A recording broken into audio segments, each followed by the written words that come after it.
In a world where everyone is fighting to be heard, the real power move is learning to listen. Most people think communication is all about talking, flexing opinions, dropping hot takes, or proving their point. But the truth is, the person who listens the best ends up understanding the most, connecting the deepest, and winning the respect none of the loud ones ever get. Listening isn't passive, boring, or weak. It's a super underrated skill that instantly upgrades your relationships, your mindset, and your emotional intelligence. Today's video is all about unlocking that skill. I'm breaking down how to become a seriously good listener, the kind of person people trust, open up to, and actually remember. Stick till the end, and you'll walk out with a skill that will change the way you communicate forever. The silent superpower nobody teaches you. Listening low-key looks like the simplest skill ever. You just stay quiet while someone talks, right? Nah, that's the biggest scam myth ever. Being a good listener is basically unlocking a cheat code for life, better friendships, less misunderstandings, smarter decisions, and insanely powerful communication skills. Most people think talking makes them look smart, but the truth is the smartest person in the room is usually the one absorbing everything like a data analyst reading fresh insights. Listening is the underrated superpower schools never teach you. If you look around, everyone's busy pushing their own point, interrupting, finishing sentences, planning responses instead of actually paying attention. In a convo, the majority don't listen to understand, they listen just so they can reply. That's why communication collapses and arguments explode, because two people are basically fighting to be the loudest instead of trying to get each other. When you shift your mindset from, how do I respond, to, what are they really saying, your whole social world levels up. Being a solid listener also means you instantly become someone people trust. When others feel heard, they naturally open up more, which creates deeper bonds instead of those surface-level fake vibes we see everywhere. It's wild how powerful a simple nod, a pause, or eye contact can be. It tells the speaker, yo, I'm here, go on. Humans crave attention more than advice, and many times they don't want solutions, they just want space to unload. The real magic is that listening helps you grow too.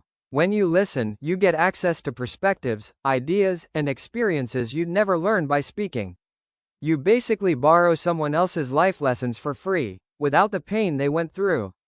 Every person you meet knows something you don't, and if you're quiet enough to hear it, you win. Listen with intent, not ego. Most people low-key, fake listen. They hear sounds, catch a few words, and mentally drift into their own head, thinking about snacks, notifications, or what they're gonna say next. Listening with intent means flipping that switch from autopilot to conscious attention. It's like turning on your brain's record mode instead of shuffle. When someone talks, your job is to fully tune into the message, the words, the tone, and even the vibes behind them. Intentional listening is deep and deliberate. It means you're trying to understand the speaker from their viewpoint, not filter their message through your personal biases or assumptions.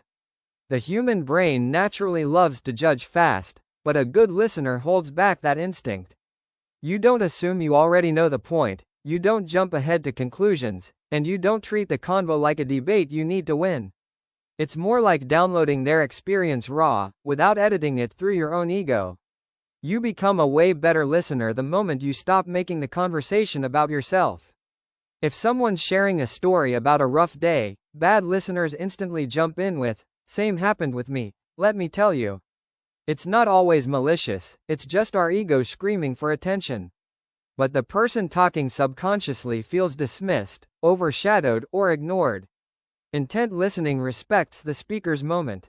You're not the star here, you're the audience, and that's powerful in its own way. When you listen with intent, the dynamic flips. Instead of being another voice in the noise, you become someone who truly gets others, and that's rare. People crave validation and understanding more than advice or solutions. Being that person who listens to connect rather than correct makes you instantly stand out. Big leaders, great friends, and high EQ individuals all share this skill. They prioritize understanding before responding. Kill the urge to interrupt. Interrupting is honestly one of the biggest social red flags. Even if we don't mean to do it, cutting someone off basically screams, my thought is more important than yours. And let's be real, most interruptions come from impatience, excitement, or straight up ego. If you want to level up your listening game, step 1 is learning the art of the pause. Let the other person finish their full train of thought, even if you think you already know where they're going. The crazy part? Most people interrupt because their brain is sprinting ahead of the conversation. Instead of processing what's being said in the moment, they're mentally rehearsing their reply. And when the brain thinks it's found a perfect point to jump in, the mouth gets impatient and barges in. That completely breaks the speaker's flow, and sometimes they don't even return to the point they were making. You might miss the real message just because you were in a hurry to talk. Holding back and letting silence exist is a power move. Pauses feel awkward to many people, so they rush to fill them, but silence is where clarity happens. When you don't interrupt, the speaker takes that extra 2 seconds to reveal something deeper, something more honest, or something they wouldn't have said if they felt rushed. You gain more insight just by letting the conversation breathe naturally. Mastering this also flexes your self-control muscles. Every time you stop yourself from jumping in, you train your brain to be present and observe instead of dominate. It signals respect, and trust me, people notice it faster than you think. Over time, you'll realize you speak less but say way smarter things, because your responses are based on full understanding, not half-listening guesses. Pay attention to the hidden signals. Listening isn't just about catching words, it's decoding everything happening between the lines. Humans communicate on multiple levels, and half the story sits in tone, expressions, pauses, and body language. Someone might say, "I'm fine," but the slump in their shoulders or the low energy in their voice tells a whole different plot twist. If you're only listening with your ears, you're missing the bigger download. Start noticing the rhythm in conversations. Does the person sound excited, anxious, tired, or unsure? Are their answers sharp and short, or long and emotional? This intel gives you context. 2 sentences delivered with different tones mean 2 completely different things. A good listener doesn't just hear the words, they scan for the feelings and intentions hiding underneath. That's where you understand what someone means, not just what they say. Body language is another massive channel. Eye contact, hand movements, hesitation, fidgeting, even breathing patterns, they all reveal the state of the speaker. If they're opening up emotionally, they might look down, play with their fingers, or avoid direct eye contact. A confident storyteller will take space, move freely, and keep steady eye contact. You don't need to overanalyze like Sherlock, but just being aware gives you a major edge in understanding the full message. And here's the underrated part.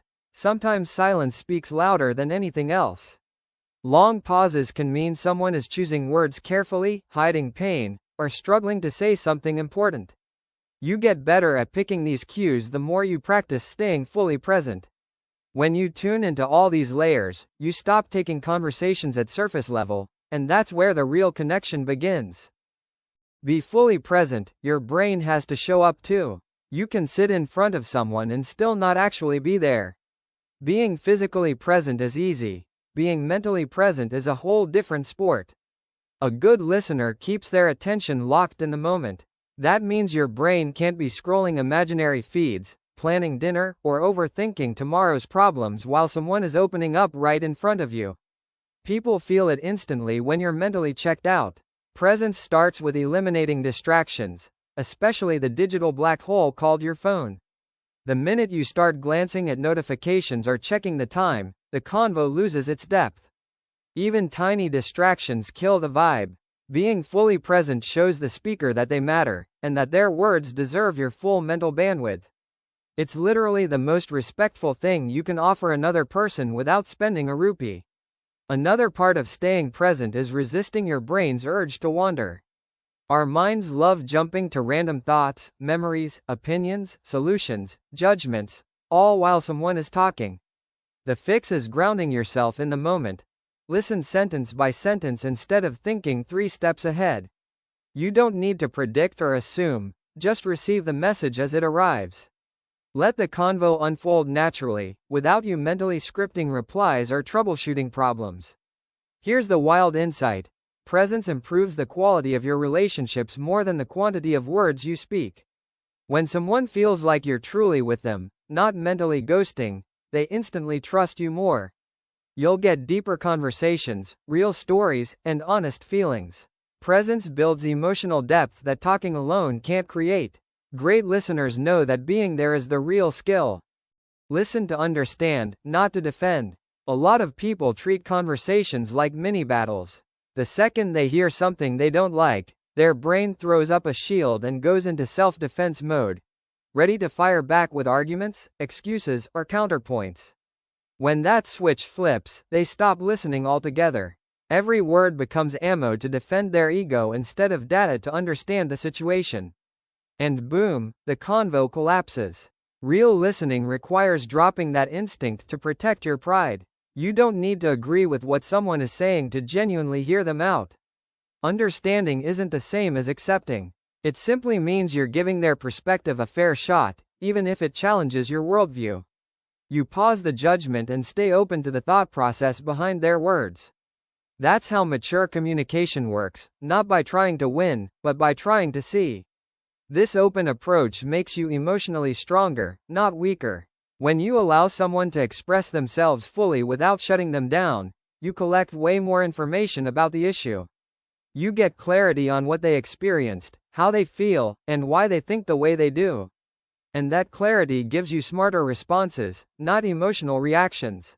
It's like debugging, you can't fix a system if you don't understand how it broke. Dropping defensive listening also helps build trust like nothing else. People relax when they realize they won't get judged or attacked for speaking honestly. They share deeper truths, not filtered versions. You end up knowing someone more authentically instead of just exchanging surface-level noise. Listening to understand is basically telling the other person, I get where you're coming from, even if I see it differently. And that is insanely powerful in any relationship, friends, family, work, everything. Ask smart questions that expand the conversation. Being a good listener doesn't mean sitting mute like a statue. Sometimes the most powerful move you can make is asking the right question at the right time. Smart questions act like a flashlight. They guide the speaker deeper into their own thoughts and feelings. Instead of changing the topic or jumping into advice mode, you simply help them explore what they're trying to express more clearly. It shows you're not just hearing words, you're processing them. But the keyword here is smart. You don't throw random questions just to look engaged. You ask questions that clarify, deepen, or open up layers. For example, instead of, why did you do that? Which low-key sounds like judgment, ask, what made you choose that? That tiny wording shift changes the whole vibe. You're inviting them to share more, not cornering them. The vibe of your question matters as much as the question itself. Great listeners also avoid hijacking conversations with questions that redirect everything back to themselves. You've seen this move. Someone says they had a stressful week, and the listener goes, OMG same, mine was worse. And now the spotlight has completely shifted. Smart questions stay on their experience. What stressed you the most? Or, how did you deal with it? That tells the speaker you're actually invested in knowing more, not waiting to spin the story back to yourself.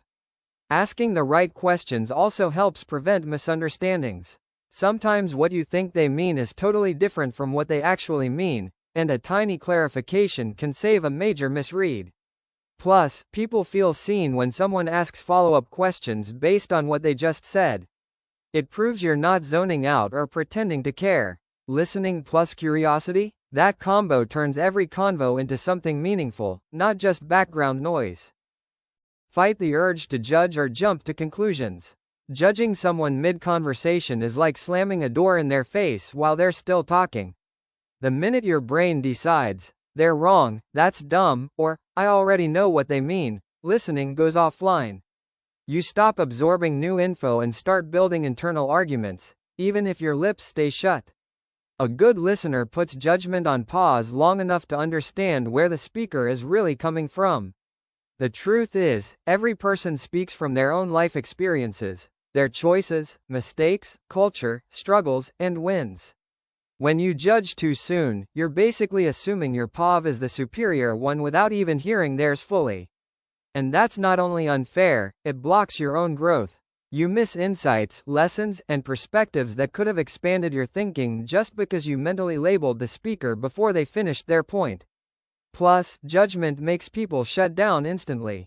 Even if you don't say it out loud, they can feel it, through your tone, your face, your micro reactions. Humans are super good at picking up negative vibes. Once someone senses you're silently criticizing or mocking them, they stop opening up. They start editing their words to sound safer, or worse, they go quiet. You lose the real story because you created an invisible wall between the two of you. Staying non-judgmental doesn't mean you have to accept every idea blindly. It just means you're giving the speaker a fair space to express themselves without fear. Let them finish. Hear the full context. Let the entire puzzle get laid out before you decide what you think about it. You can always evaluate and form opinions after listening, but if you start judging during the conversation, you'll never get the full picture. Validate feelings, even if you can't fix the problem. A major part of listening is understanding that most people don't want a solution, they want recognition. When someone opens up, they're not always asking for advice or a fix. Sometimes they just want someone to say, "I get you," or, "That makes sense why you feel that way." Validation isn't about agreeing with the situation, it's about acknowledging their emotional reality. You don't have to carry their burden, just letting them know they're not alone is enough. Bad listeners jump into fixing mode instantly. The moment they hear a problem, they start throwing solutions like a glitchy chatbot. Do this, just ignore it, don't worry. That usually makes people feel unheard because the person didn't even let them finish explaining what the problem is. When you rush to fix, you reduce their experience to something cheap and simple, and that's disrespectful. You're basically saying, your feelings aren't important enough to explore. Validating someone creates a safe zone. When they realize you're not judging, rushing, or lecturing, they start sharing the real stuff, the things they normally hide. You don't have to say dramatic lines to validate. Even tiny acknowledgments work. "Sounds like that was tough. I can see why that upset you. That must have felt heavy." These phrases show emotional intelligence without pretending you have all the answers. And here's the twist: the more you validate, the less advice you'll actually need to give. When someone feels fully heard, they often figure out their own solution while talking. Your job was to hold space, not solve every issue. That's the mark of a top-tier listener, helping people process their emotions just by being present, attentive, and human. Practice the skill daily. Listening takes reps. Here's the final truth bomb. Being a great listener isn't a personality trait. It's a skill you actually have to train. You don't become good at it after watching one TED Talk or reading one quote. It takes daily reps, real conversations, and conscious effort. Just like learning data analysis, gym form, or fluency in English. You improve by doing it consistently, not just knowing the theory. The more you practice, the more natural it gets. Start small. Try giving your full attention in one conversation a day. No phone, no interrupting, no jumping in with your stories. Observe what changes. You'll notice people talking more openly, explaining deeper, and trusting you faster. Notice how you understand them better, how your responses become sharper, and how conversations stop feeling like competitions. That's your listening muscle growing stronger, representative by representative. Listening also transforms how people see you. You stop being the guy who waits to talk, and become the one who actually gets me. You'll suddenly become the person friends vent to, teammates rely on, and strangers naturally vibe with. Not because you talk a lot, but because you receive well. In a world full of noise, the listener becomes rare and valuable. That's social capital without trying to impress anyone. And finally, understand that nobody is a perfect listener all the time, not even the smartest communicators. You'll slip up, interrupt, drift mentally, or react emotionally sometimes. That's normal. The goal isn't perfection, it's awareness and improvement. Every time you catch yourself zoning out or preparing a comeback instead of listening, gently refocus. Over time, those corrections stack and transform how you show up in every relationship.